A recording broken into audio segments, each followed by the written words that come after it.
I didn't know that courage began like this, first as silence, then as discomfort, and then as small cracks.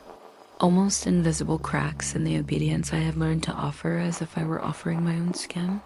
But when a structure is worn down enough, all it takes is a vibration, a detail, a deeper breath, and what once seemed solid begins to break. After that morning, something in me remained different. It wasn't strength yet. It wasn't rebellion. It was more like an awareness I could no longer turn off, an inner vigilance, a clarity I had never allowed to bloom before. I spent the entire day trying to be the same woman who had woken up in that house so many times before. Silent, meticulous, obedient, shaped to make no sound that might disturb him. But everything that used to feel automatic began to stumble. The first stumble was small. He called me from the other side of the room in that aggressive way, expecting me to respond as quickly as always, almost running, almost apologizing before I even knew why. But my legs took half a second longer to move. Half a second, that's all. And in that half second, I felt everything. The weight of obedience, the discomfort, the silent question, why do I always run? He noticed. Men like that notice everything that threatens the system they've built. Are you deaf? He snapped with that familiar arrogance, expecting me to shrink. But I didn't shrink. I didn't move forward either. I just stayed there, breathing, and I saw something change in his eyes. A tense irritation, almost suspicious, as if he were facing a version of me he didn't recognize. The crack had opened. The second stumble happened in the kitchen when he asked in a cold tone, "Why are you acting like this?" I almost said, "Like what?" but swallowed the words. And for the first time, I swallowed them not out of fear, but because the question made me think. He never asked why. He always stated, accused, demanded, but now he was confused. I was disrupting his control, and that gave me a strange feeling, a mix of fear and freedom, as if every broken gesture of mine, every obedience I failed to deliver, was opening space for another version of me, one I had lost along the way. The third stumble was decisive. He complained about a glass being out of place, as if I had committed a serious crime. His voice rose, heavy, loaded with contempt. I had lived that scene hundreds of times. The logic was always the same. He invented a mistake, I apologized, and he fed on my guilt. But that day, I looked at the glass, at the simple object sitting on the table, and something in my mind made a silent click. There was nothing wrong with that glass. There never was. I just hadn't been allowed to admit it before. He noticed I was taking too long to react and took a step toward me. "Are you listening to me? I'm talking to you?" I was listening, but not like before. I wasn't listening with panic anymore. I was listening with distance, as if I were outside the scene, outside the body that used to tremble. Obedience was starting to break. Fear was losing momentum, and he felt it.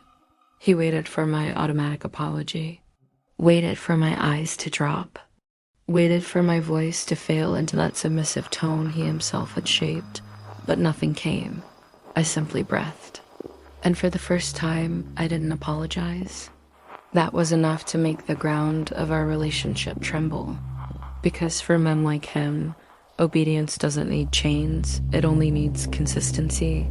And that day, my consistency broke. "Are you challenging me?"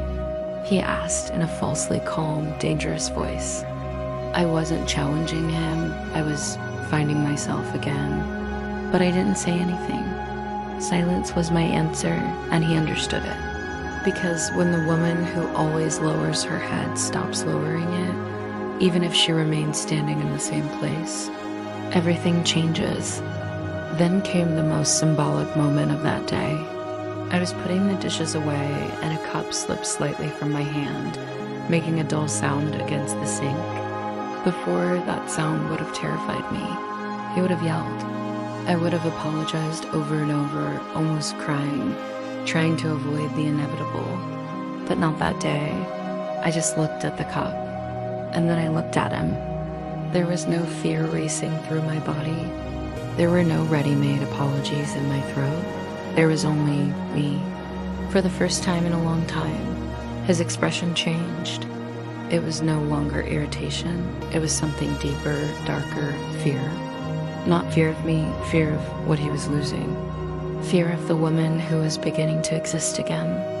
That's when I understood something that took me years to fully grasp. Men who need to control another person are the most fragile when that control slips through their fingers. He tried to intimidate me, tried to use the same tone, the same script, the same words that had always worked, but nothing fit anymore. It was like watching someone try to open a door that no longer has a lock. He spoke, I listened, but I didn't absorb it. And that, for him, was the first defeat.